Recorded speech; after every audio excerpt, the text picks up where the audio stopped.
We are now joined live by two guests. First, we have Dr. Khalil Shikaki in Ramallah. He is the director of the Palestinian Center for Policy and Survey Research. Also joining us from Tel Aviv is a pollster and political strategist, Dahlia Scheindlin.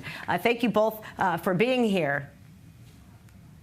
Thank you for having me. So it was a very busy panel. This is the second year that they have had this event in the wake of October 7th. You two were on a joint panel discussing different perspectives and findings on radicalization, as well as new opportunities for peaceful solutions. What was each of your own messages, and do you have any things that you were able to find together after being on that panel?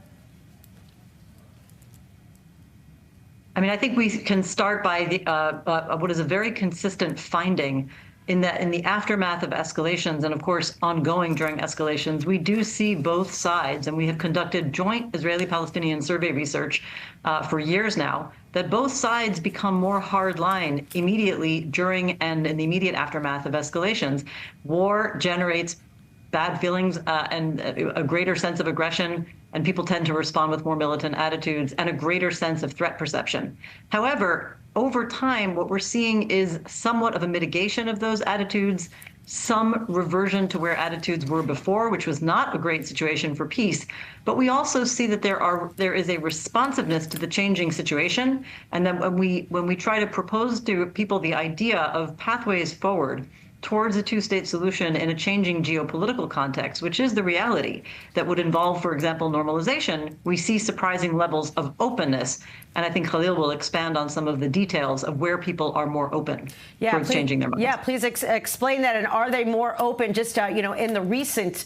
I mean, have you noticed a change? The joint surveys that Dahlia indicated have been conducted since 2016.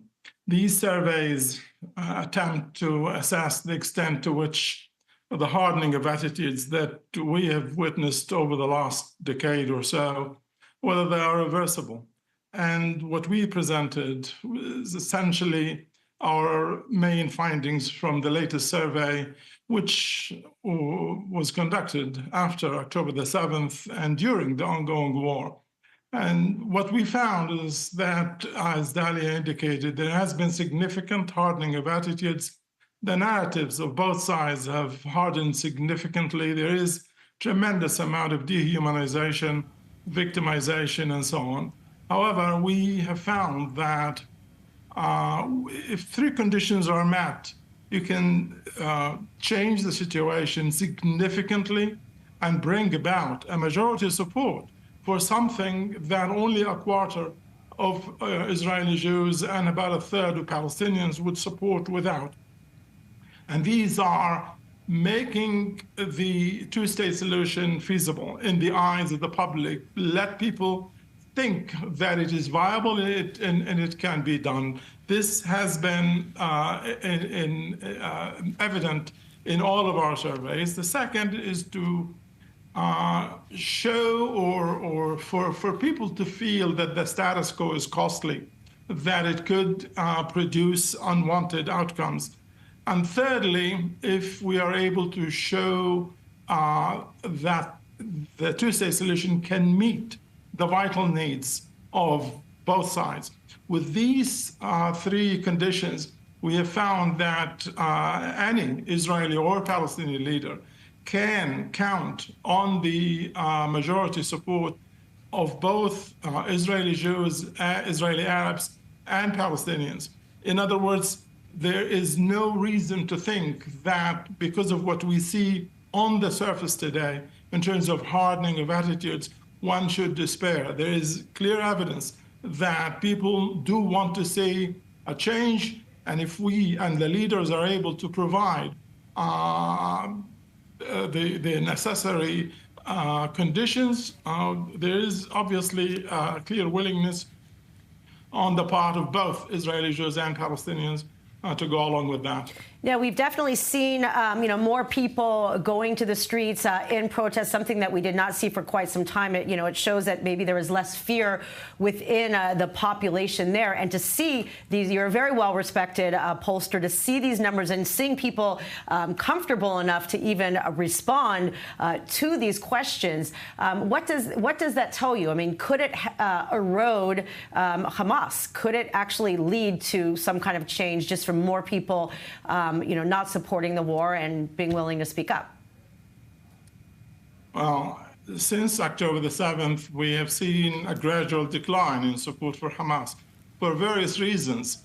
The latest survey shows significant decline in the percentage of people who think the decision to launch October the 7th was a correct decision. We see significant decline in the percentage of people who think Hamas will win the war. We see significant decline in support for Hamas. These conditions obviously indicate that the continued war is costing Gazans in particular. This is why all of these indicators are much lower in Gaza than they are in the West Bank. Obviously, we do see also one more condition. The perception of the Palestinians that Israel is committing genocide is creating a counter position that basically says we need to defend against the genocide by having a state of our own. So the support for the two-state solution has significantly increased as a result of that as well. Also, Dahlia, from the Israeli perspective as well, you're very involved in polling. We know how, over the course of the past year and a half, how people have felt. But what do you make of how these changes and people standing up within Gaza, how is it affecting opinions here in Israel?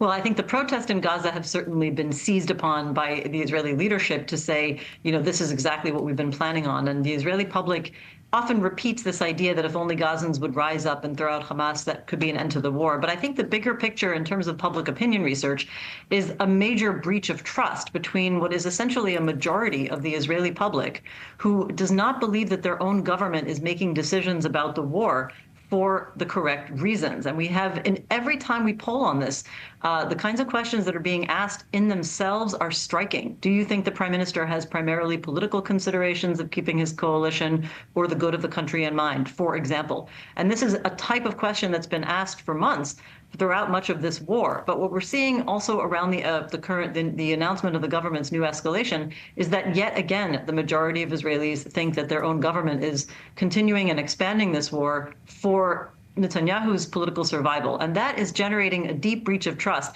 It's ironic because, of course, that is part of what's driving weekly demonstrations and oftentimes during the week of all the people in Israel supporting the hostage release, which they know will only happen through an end to the war and a ceasefire.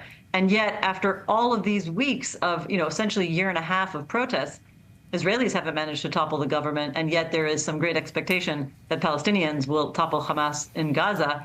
And so this is just one of these, a set of attitudes that don't necessarily support one another, but Israelis continue to both distrust their government and hope that that Palestinians will rise up and throw out Hamas. Well, no doubt. Thank you both very much. No doubt it continues to be a complicated situation, but hopefully with people like you, we can find solutions that can make a change here in the region. Thank you again, Dr. Khalil Shikaki and Dahlia Scheindlin. Much appreciated.